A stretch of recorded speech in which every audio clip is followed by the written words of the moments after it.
Tales of Space and Time by H.G. Wells. Part 1. The Crystal Egg. There was, until a year ago, a little and very grimy shop near Seven Dials, over which, in weather-worn yellow lettering, the name of C. Cave, naturalist and dealer in antiquities, was inscribed. The contents of its window were curiously variegated.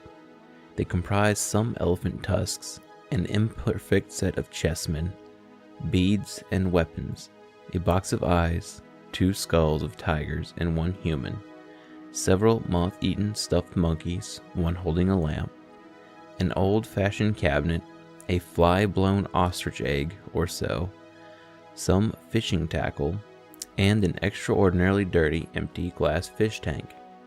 There was also, at the moment the story begins, a mass of crystal worked into the shape of an egg, brilliantly polished, and at that 2 people who stood outside the window were looking, one of them a tall, thin clergyman, the other a black-bearded young man of dusky complexion and unobtrusive costume. The dusky young man spoke with eager gesticulation, seemed anxious for his companion to purchase the article. While they were there, Mr. Cave came into his shop, his beard still wagging with the bread and butter of his tea. When he saw these men, the object of their regard, his countenance fell. He glanced guiltily over his shoulder, and softly shut the door. He was a little old man, with a pale face and peculiar watery blue eyes. His hair was a dirty gray, and he wore a shabby blue frock coat, an ancient silk hat, and carpet slippers very much down at heel. He remained watching the 2 men as they talked. The clergyman went deep into his trouser pocket, examined a handful of money, and showed his teeth in an agreeable smile. Mr. Cave seemed still more depressed when they came into the shop. The clergyman, without any ceremony, asked the price of the crystal egg. Mr. Cave glanced nervously towards the door leading into the parlor and said, £5. The clergyman protested the price was too high, to his companion as well as to Mr. Cave. It was indeed very much more than Mr. Cave had intended to ask when he had stocked the article, and an attempt at bargaining ensued. Mr. Cave stepped to the shop door and held it open. £5 is my price, he said, as though he wished to save himself the trouble of an unprofitable discussion. As he did so, the upper portion of a woman's face appeared above the blind in the glass upper panel of the door leading into the parlor, and stared curiously at the 2 customers. £5 is my price, said Mr. Cave with a quiver in his voice. The swarthy young man had so far remained a spectator, watching Cave keenly. Now he spoke. "Give him £5, he said. The clergyman glanced at him to see if he were in earnest, and when he looked at Mr. Cave again, he saw the latter's face was white. "It's a lot of money," said the clergyman, and diving into his pockets began counting his resources. He had little more than 30 shillings, and he appealed to his companion, with whom he seemed to be on terms of considerable intimacy. This gave Mr. Cave an opportunity of collecting his thoughts, and he began to explain in an agitated manner that the crystal was not, as a matter of fact, entirely free for sale. His 2 customers were naturally surprised at this, and inquired why he had thought of that before he began to bargain. Mr. Cave became confused, but he stuck to his story, that the crystal was not in the market that afternoon, and that a probable purchaser of it had already appeared. The 2, treating this as an attempt to raise the price still further, made as if they would leave the shop, but at this point the parlor door opened, and the owner of the dark fringe and little eyes appeared. She was a coarse-featured, corpulent woman, younger and very much larger than Mr. Cave. She walked heavily, and her face was flushed. "That crystal is for sale," she said, "and £5 is a good enough price for it. I can't think what you're about, Cave, not to take the gentleman's offer." Mr. Cave, greatly perturbed by the irruption, looked angrily at her over the rims of his spectacles, and without excessive assurance asserted his right to manage his business in his own way. An altercation began.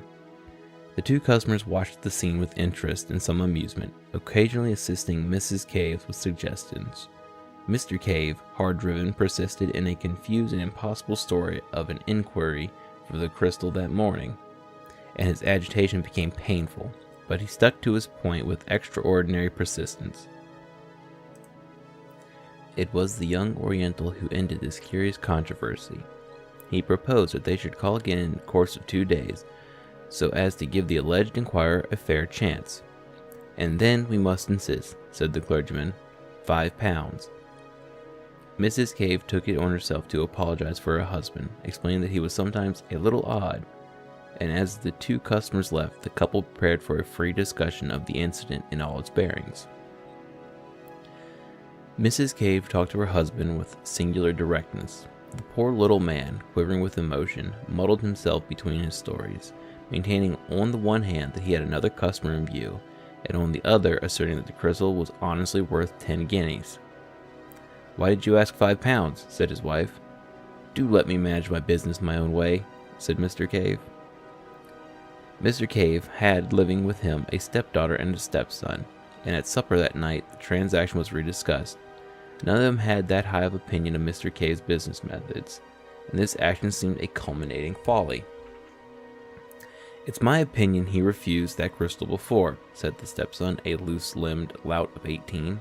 "But £5?" said the stepdaughter, an argumentative young woman of 26.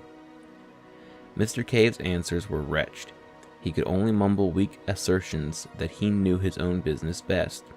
They drove him from his half-eaten supper into the shop to close it for the night, his ears aflame and tears of vexation behind his spectacles. Why had he left the crystal in the window so long? The folly of it! That was the trouble closest in his mind. For a time he could see no way of evading sale. After supper, his stepdaughter and stepson smartened themselves up and went out, and his wife retired upstairs to reflect upon the business aspect of the crystal, over a little sugar and lemon, and so forth in hot water. Mr. Cave went into the shop and stayed there until late, ostensibly to make ornamental rockeries for goldfish cases, but really for a private purpose that will be better explained later. The next day, Mrs. Cave found out that the crystal had been removed from the window and was lying behind some second-hand books on angling.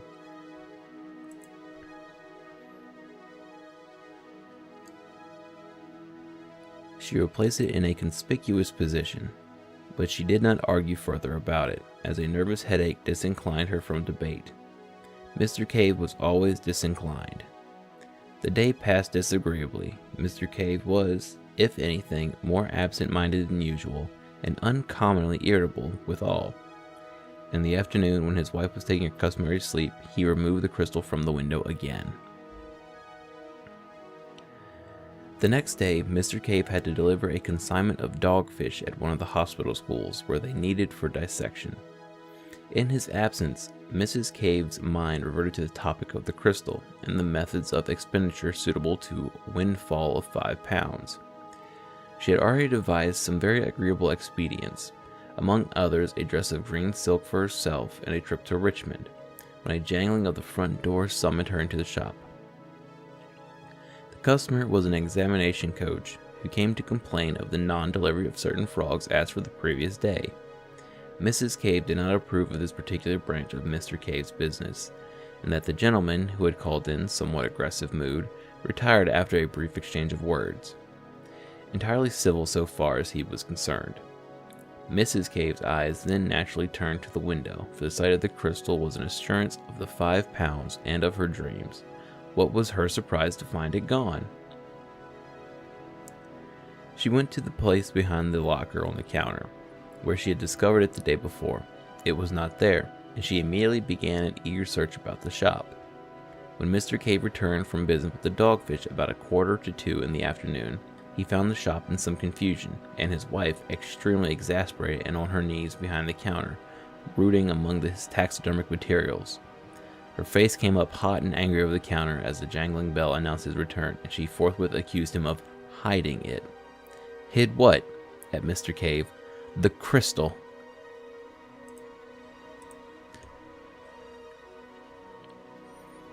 At that, Mr. Cave, apparently much surprised, rushed to the window. "Isn't it here?" he said. "Great heavens, what has become of it?" Just then, Mr. Cave's stepson re-entered the shop from the inner room. He had come home a minute or so before Mr. Cave, and he was blaspheming freely. He was apprenticed to a second-hand furniture dealer down the road, but he had his meals at home, and he was naturally annoyed to find no dinner ready. But when he heard of the loss of the crystal, he forgot his meal, and his anger was diverted from his mother to his stepfather. The first idea, of course, was that he had hidden it, but Mr. Cave stoutly denied all knowledge of its fate, freely offering his bedabbled affidavit in the matter, and at last was worked up to the point of accusing first his wife and then his stepson of having taken it with a view to private sale. So began an exceedingly acrimonious and emotional discussion, which ended for Mrs. Cave in a peculiar nervous condition midway between hysterics and amuck, and caused the stepson to be half an hour late at the furniture establishment in the afternoon. Mr. Cave took refuge from his wife's emotions in the shop. In the evening, the matter was resumed, with less passion and in a judicial spirit, under the presidency of the stepdaughter. The supper passed unhappily and culminated in a painful scene. Mr. Cave gave way at last to extreme exasperation and went out banging the front door violently.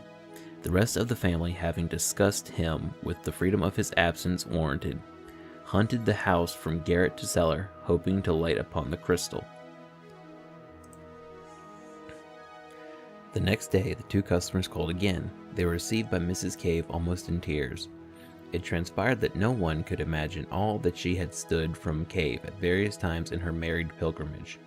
She also gave a garbled account of the disappearance. The clergyman and Oriental laughed silently at one another, and said it was very extraordinary. As Mrs. Cave seemed disposed to give them the complete history of her life, they made to leave the shop. Thereupon, Mrs. Cave, still clinging to hope, asked for the clergyman's address, so that if she could get anything out of Cave, she might communicate it. The address was duly given, but apparently was afterwards mislaid. Mrs. Cave can remember nothing about it. In the evening of that day, the Caves seemed to have exhausted their emotions, and Mr. Cave, who had been out in the afternoon, supped in a gloomy isolation that contrasted pleasantly with the impassioned controversy of the previous days. For some time, matters were very badly strained in the Cave household, but neither crystal nor customer reappeared. Now, without mincing the matter, we must admit that Mr. Cave was a liar. He knew perfectly well where the crystal was. It was in the rooms of Mr. Jacoby Wace, assistant demonstrator at St. Catherine's Hospital, Westbourne Street.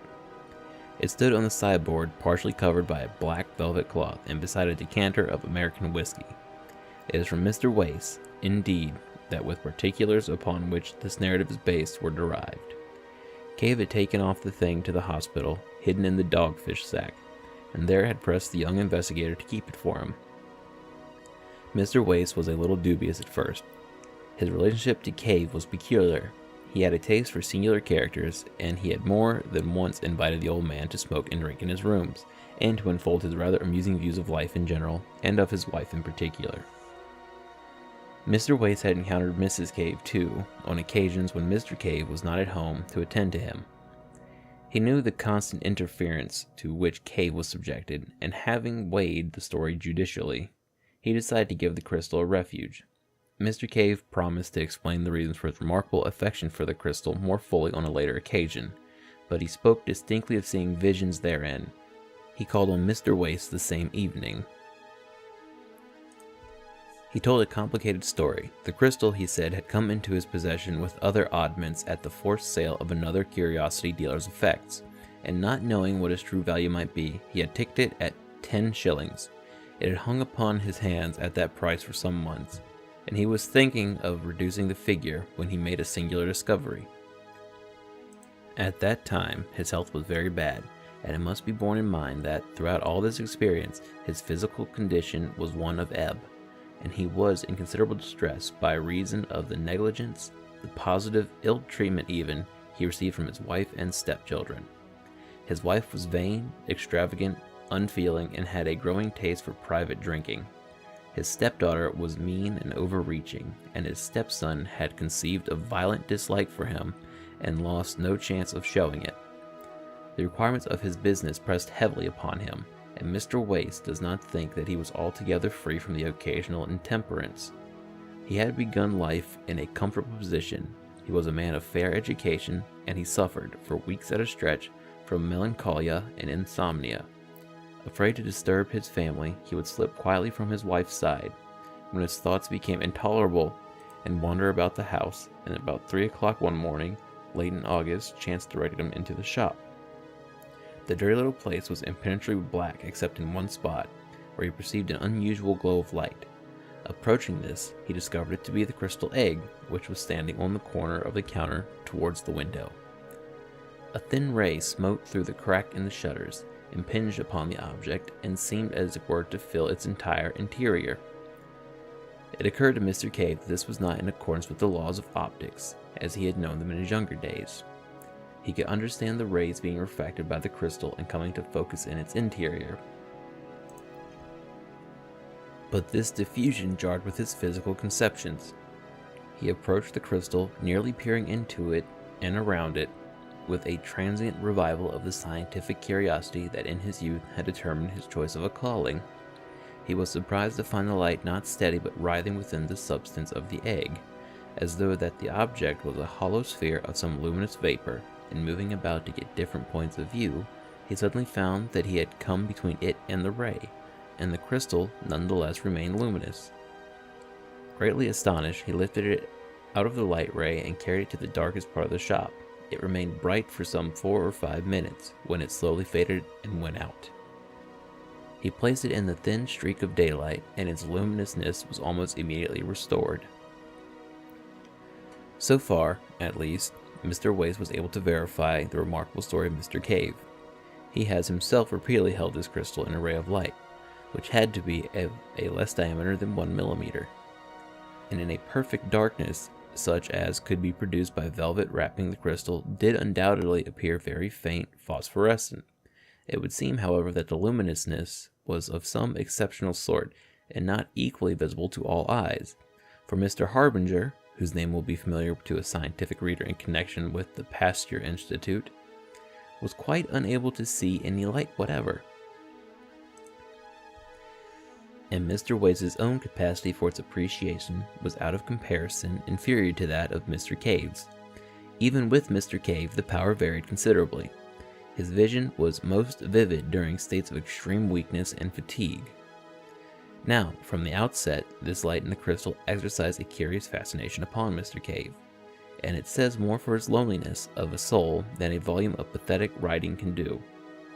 That he told no human being of this curious observations. He seems to have been living in such an atmosphere of petty spite that to admit the existence of a pleasure would have been to risk the loss of it.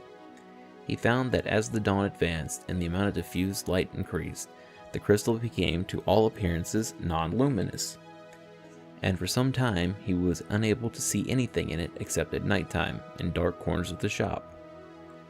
But the use of an old velvet cloth which he used as a background for a collection of minerals occurred to him, and by doubling this and putting it over his head and hands, he was able to get the sight of the luminous movement within the crystal even in the daytime.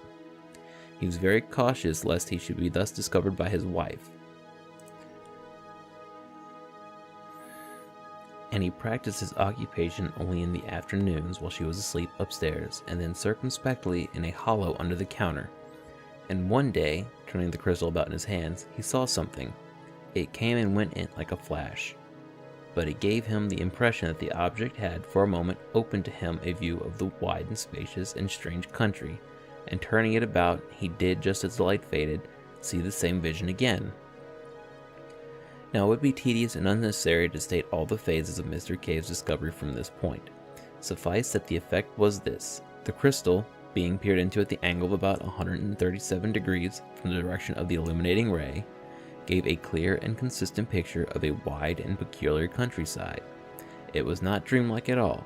It produced a definite impression of reality, and the better the light, the more real and solid it seemed. It was like a moving picture, that is to say, certain objects moved in it, but slowly in an orderly manner like real things, and, according as the direction of lighting and vision changed, the picture changed also. It must indeed have been like looking through an oval glass at a view and turning a glass about to get at different aspects. Mr. Cave's statements, Mr. Wace assured me, were extremely circumstantial and entirely free from any of the emotional quality that taints hallucinatory impressions. But it must be remembered that all the efforts of Mr. Wace to see any similar clarity in the faint opalescence of the crystal were wholly unsuccessful, try as he would. The difference in intensity of the impressions received by the two men was very great, and it is quite conceivable that what was a view to Mr. Cave was a mere blurred nebulosity to Mr. Wace. The view, as Mr. Cave described it, was invariable of an extensive plain, and he seemed to always be looking at it from a considerable height, as if from a tower or a mast.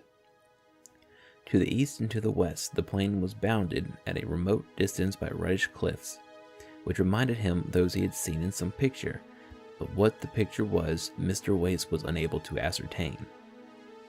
These cliffs passed north and south.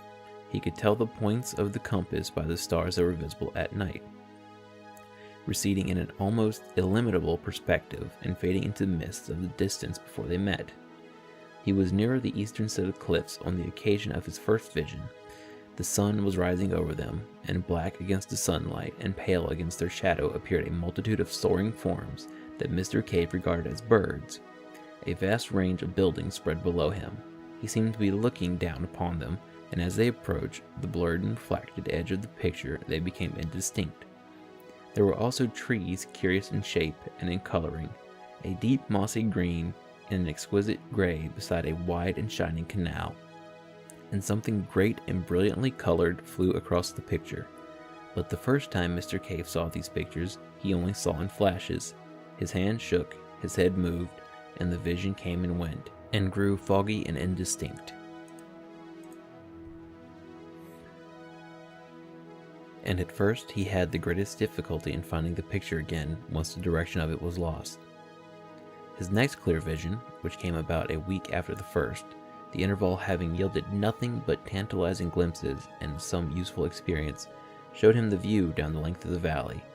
The view was different, but he had a curious persuasion, which his subsequent observations abundantly confirmed, that he was regarding this strange world from the exactly same spot, although he was looking in a different direction. The long facade of the great building, whose roof he had looked down upon before, was now receding in perspective. He recognized the roof. In the front of the facade was a terrace of massive proportions and extraordinary length, and down the middle of the terrace, at certain intervals, stood huge but very graceful masts, bearing small, shiny objects which reflected the setting sun. The import of these small objects did not occur to Mr. Cave until some time after, as he was describing the scene to Mr. Wace. The terrace overhung a thicket of the most luxuriant and graceful vegetation, and beyond this was a wide grassy lawn on which certain broad creatures, in forms like beetles but enormously larger, reposed. Beyond this again was a richly decorated causeway of pinkish stone, and beyond that, and lined with dense red weeds, and passing up the valley exactly parallel with the distant cliffs, was a broad and mirror-like expanse of water. The air seemed full of squadrons of great birds, maneuvering in stately curves, and across the river was a multitude of splendid buildings, richly colored and glittering with metallic tracery and facets among a forest of moss-like and lichenous trees. And suddenly, something flapped repeatedly across the vision, like the fluttering of a jeweled fan or the beating of a wing, and a face, rather the upper part of a face with very large eyes, came as it were close to his own, as if on the other side of the crystal. Mr. Cave was so startled and so impressed by the absolute reality of these eyes that he drew his head back from the crystal to look behind it. He had become so absorbed in watching that he was quite surprised to find himself in the cool darkness of his little shop, with its familiar odor of methyl, mustiness, and decay, and as he blinked about him, the glowing crystal faded and went out.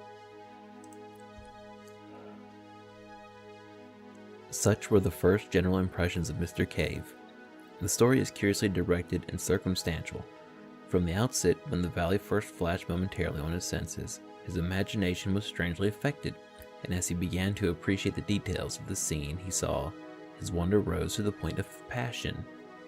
He went about his business, listless and distraught, thinking only of the time when he should be able to return to his watching. And then a few weeks later, after his first sight of the valley, came the two customers. The stress and excitement of their offer, and the narrow escape of the crystal from sale, as I have already told. Now, while the thing was Mr. Cave's secret, it remained a mere wonder, a thing to creep to covertly and peep at, as a child might peep upon a forbidden garden. But Mr. Wace has, for a young scientific investigator, a particularly lucid and consecutive habit of mind. Directly the crystal and its story came to him, and he had satisfied himself by seeing the phosphorescence with his own eyes, that there really was a certain evidence of Mr. Cave's statements.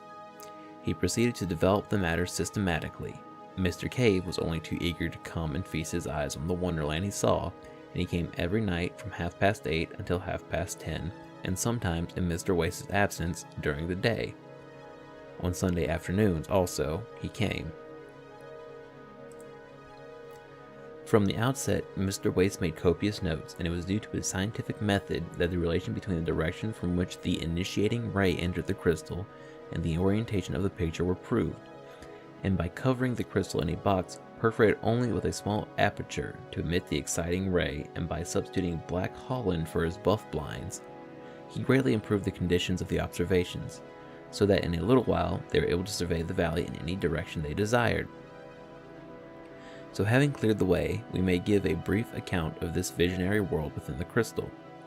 Things were in all cases seen by Mr. Cave, and the method of working was invariably for him to watch the crystal and report what he saw, while Mr. Wace, who, as a science student had learned the trick of writing in the dark, wrote a brief note of his report.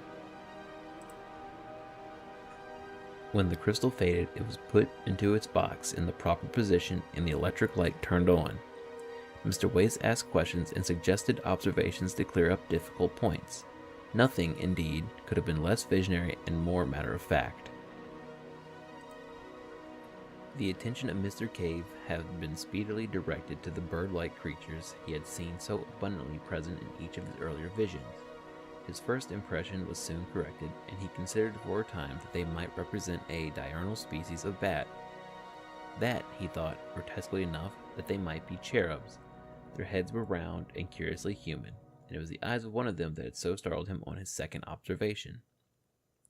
They had broad, silvery wings, not feathered, but glistening almost as brilliantly as new-killed fish, and with the same subtle play of color.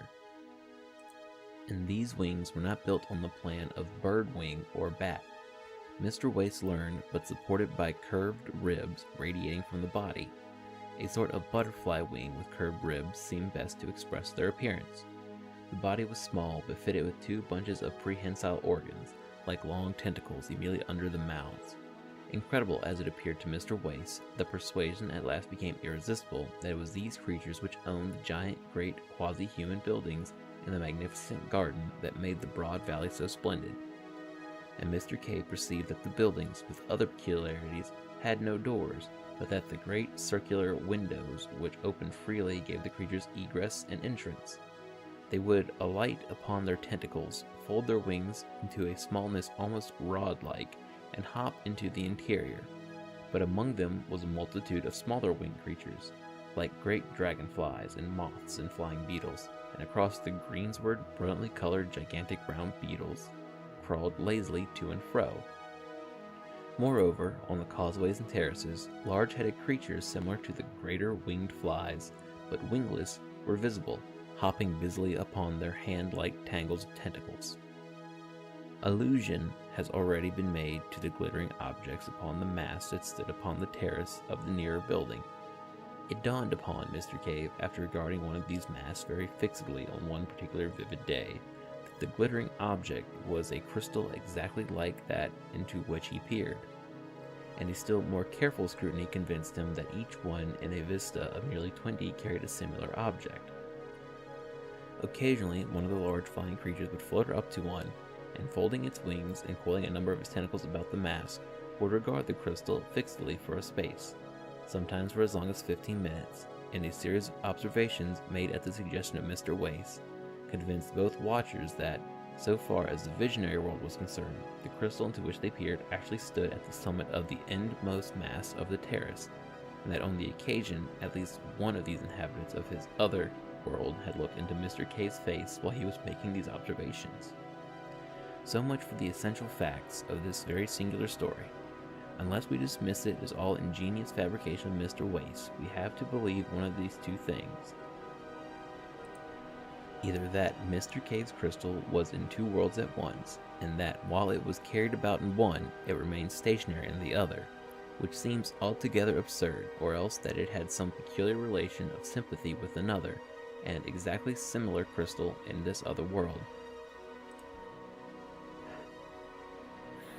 so that what was seen in the interior of the one in this world was, under suitable conditions, visible to an observer in the corresponding crystal in the other world, and vice versa.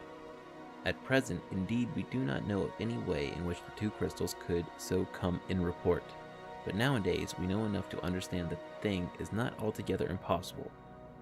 This view of the crystals as in rapport was the supposition that occurred to Mr. Wace, and to me, at least, and seems extremely plausible. And where was this other world? On this, also, the alert intelligence of Mr. Wace speedily threw light. After sunset, the sky darkened rapidly. There was a very brief twilight interval indeed, and the stars shone out. They were recognizable, the same as those we see, arranged in the same constellations. Mr. K recognized the Bear, the Pleiades, Aldebaran, and Sirius, so that the other world must be somewhere in the solar system, and, at the utmost, only a few 100,000,000 miles from our own. Following up this clue, Mr. Wace learned that midnight sky was a darker blue even than our midwinter sky, and that the sun seemed a little smaller. And there were two small moons, like our moon, but smaller and quite frankly marked, one of which moved so rapidly that its motion was clearly visible as if one regarded it. These moons were never high in the sky, but vanished as they rose. That is, every time they revolved, they were eclipsed because they were so near their primary planet. And all this answers quite completely, although Mr. Cave did not know it, to what must be the condition of things on Mars. Indeed, it seems an exceedingly plausible conclusion that peering into this crystal, Mr. Cave did actually see the planet Mars and its inhabitants, and if that be the case, then the evening star that shone so brightly in the sky of the distant vision was neither more or less than our own familiar Earth. For a time, the Martians, if they were Martians, do not seem to have known Mr. Cave's inspection. Once or twice one would come to peer and go away very shortly to some other mast, as though the vision was unsatisfactory. During this time, Mr. Cave was able to watch the proceedings of these winged people without being disturbed by their attentions, and although his report is necessarily vague and fragmentary, it is nevertheless very suggestive. Imagine the impression of humanity a Martian observer would get who, after a difficult process of preparation and with considerable fatigue to the eyes, was able to peer at London from the steeple of St. Martin's Church for stretches, at longest, of 4 minutes at a time. Mr. K was unable to ascertain if the winged Martians were the same as the Martians who hopped about the causeways and terraces, and if the latter could put wings on at will, he several times saw certain clumsy bipeds, dimly suggestive of apes, white and partially translucent, feeding among certain of the lichenous trees, and some of these had fled before one of the hopping, round-headed Martians. The latter caught one of his tentacles, and then the picture faded suddenly and left Mr. Cave most tantalizingly in the dark. On another occasion, a vast thing that Mr. Cave thought at first was some gigantic insect appeared advancing along the causeway beside the canal with extraordinary rapidity. At this drew nearer, Mr. Cave perceived that it was a mechanism of shining metals in an extraordinary complexity, and when he looked at it again, it had passed out of sight. After a time, Mr. Wace aspired to the attraction and attention of the Martians, and the next time that the strange eyes of one of them appeared close to the crystal, Mr. Cave cried out and sprang away, and they immediately turned on the light and began to gesticulate in a manner suggestive of signaling. But when at last Mr. Cave examined the crystal again, the Martian had departed.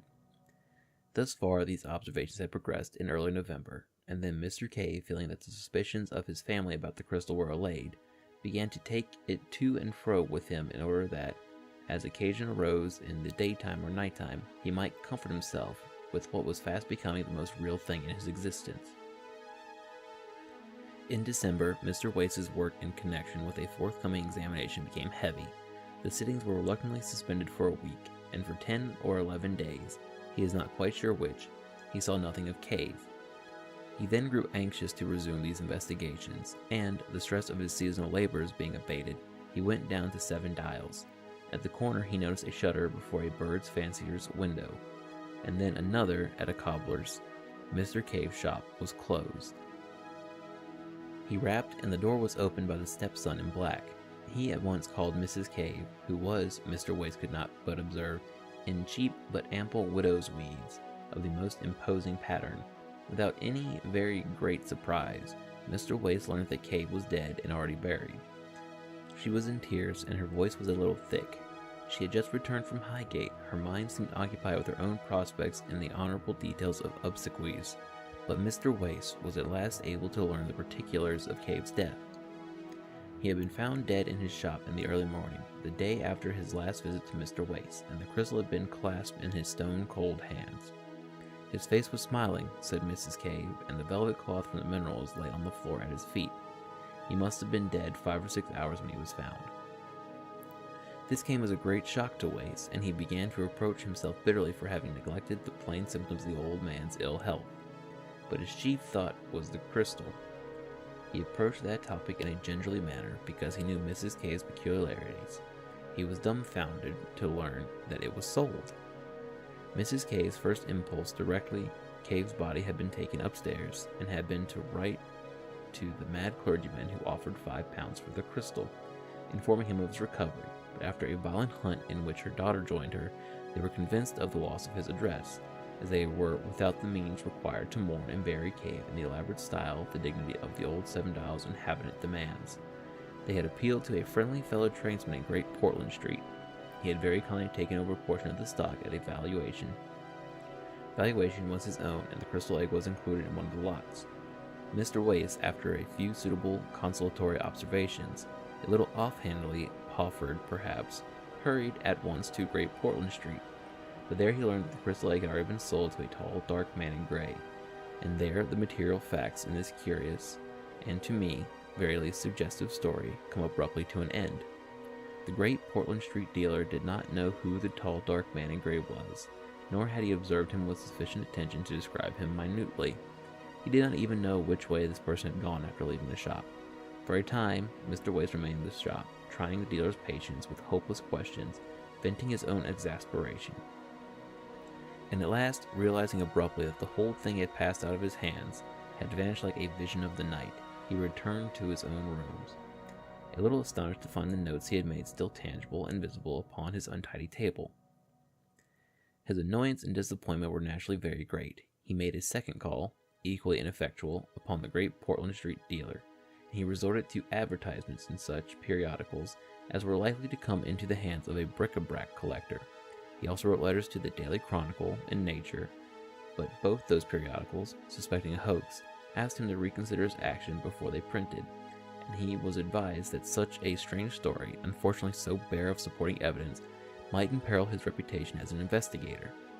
Moreover, the calls of his proper work were urgent, so that after a month or so, save for an occasional reminder to certain dealers, he had reluctantly to abandon the quest for the crystal egg, and from that day to this it remains undiscovered.